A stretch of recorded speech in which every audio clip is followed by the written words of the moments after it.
One of my favorite things of growing up and now living on my own farm in Iowa is the seasons. You notice every season, and I absolutely love that. And one of my favorites, and I think all of us agree, but yeah, everyone agrees, fall, because of all the delicious flavors and the cooler nights and cooler days lead to cozy, warm baked goods.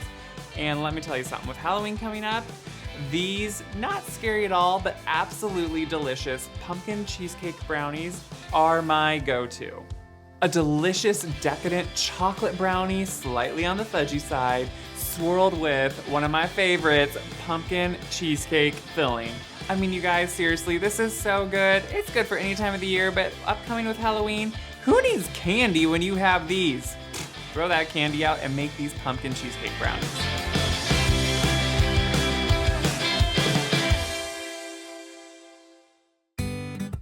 To start, just put your softened cream cheese right into a bowl. I like to leave mine out overnight if I know I'm gonna use it the next day. That way it is very soft.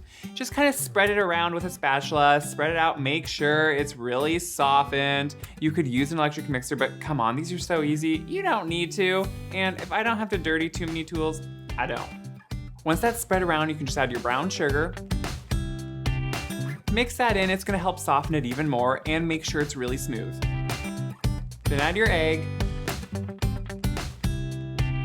Mix that in, and then your pumpkin. That's right, these need pumpkin. And you know what? I am calling for a cup of pumpkin, but let me tell you something. They changed the size of the pumpkin can a few years ago. So it is not 2 even cups anymore. It is 15 ounces. So don't feel bad. Use half a can of pumpkin and then use the other half in another recipe that calls for 1 cup. It will be fine. If you're anything like me, it's really annoying. And no, do not open a separate can just to make sure you get that full cup. Add your vanilla and some cream. That's just gonna help thin it out. And then those warming fall spices. You could just substitute pumpkin pie spice.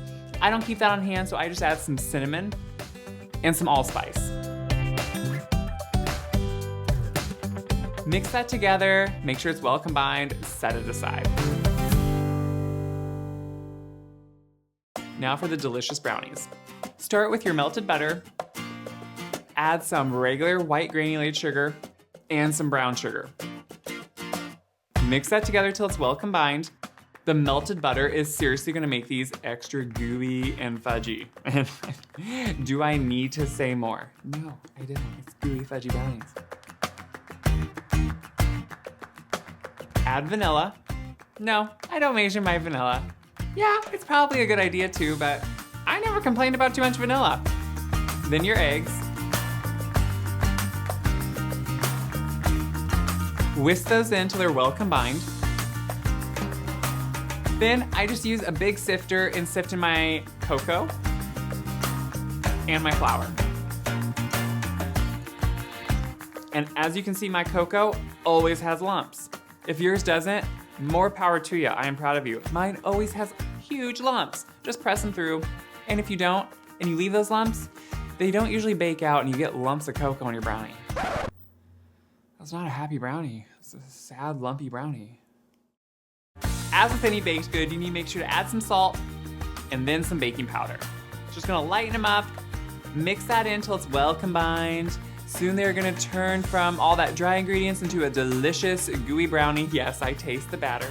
Who doesn't? Seriously, do some of you make this and not taste the batter? I don't understand that self-control.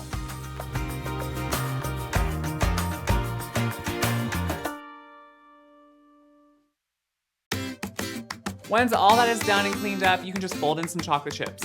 That's just gonna up the chocolate flavor, make them extra good.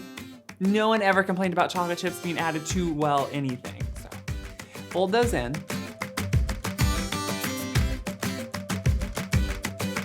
And then just prepare your pan. Just a 9x13 cake pan or baking dish. Just spray it well with nonstick baking spray. And then I do like to lay 1 layer of parchment down just to make sure they come out really easy. Mostly because since they're a cheesecake brownie, or well, any brownie, it's nice to make sure they come out of the pan really smoothly because then you can cut them into perfect squares. I like perfect squares. Perfection is stupid, but I really try to get it sometimes with brownies and a lot of other things. Once you have that one layer of parchment, I just crease the ends just to make sure it folds over. You could put clips on if you need to, but I never find I need to for these. Place in about half of your brownie batter. Spread it out to an even layer. And then pour on that cream cheese, pumpkin, delicious layer. Spread that out. And then dollop on, kind of in clumps, the rest of the brownie batter. Once those are on there, just take a table knife and then don't go too lightly. Sometimes I think when people swirl batters together, they think, oh, just a little bit on top, just a little like swirl. No. Get that knife in there, press it all the way down to the bottom of the pan, and make big figure 8 patterns all over the pan. Don't worry if they don't look good in the beginning. The swirls are needed. And if you really want to make those swirls go together between all the layers, you need to kind of be aggressive. Pop it right into your preheated oven and then bake it off. Since there are so many layers here, it does take a little bit longer to bake, but believe me, it's worth it. It is gonna puff. The center will jiggle just slightly when it is done, but the edges will be completely set. Pull it out, let it cool on a baking rack for quite a while, guys. This is the hard part, at least 2 hours, if not more. It's gonna fall slightly, but that's normal. And honestly, sometimes I like to chill these because they cut a little bit better, but you could totally cut them when they're just cooled completely in the pan. Remove them from the pan, cut them, eat them, devour them, wrap them up, and give them as Halloween gifts. I know we're not supposed to totally do that like homemade treat for Halloween, but you know what? We need to get back to that because it's delicious, and kids need to know how delicious baked goods are. And I don't think they're gonna complain. I live in the country actually, so I don't get any trick-or-treaters. But seriously, this would be good. No matter what you do with these, whether they are just a trick-or-treat to yourself, seriously, I would knock on my own door for these, and I probably will. Just eat them up, give them out, enjoy them. These are so good, delicious for Halloween or all fall long. I cannot wait for you to try them. Make sure to like and subscribe to the channel, The Gray Boxwood. I love to hear from you guys, so comment on everything because I want to know how you're using these recipes. Happy Halloween. Happy fall. Let's keep it light.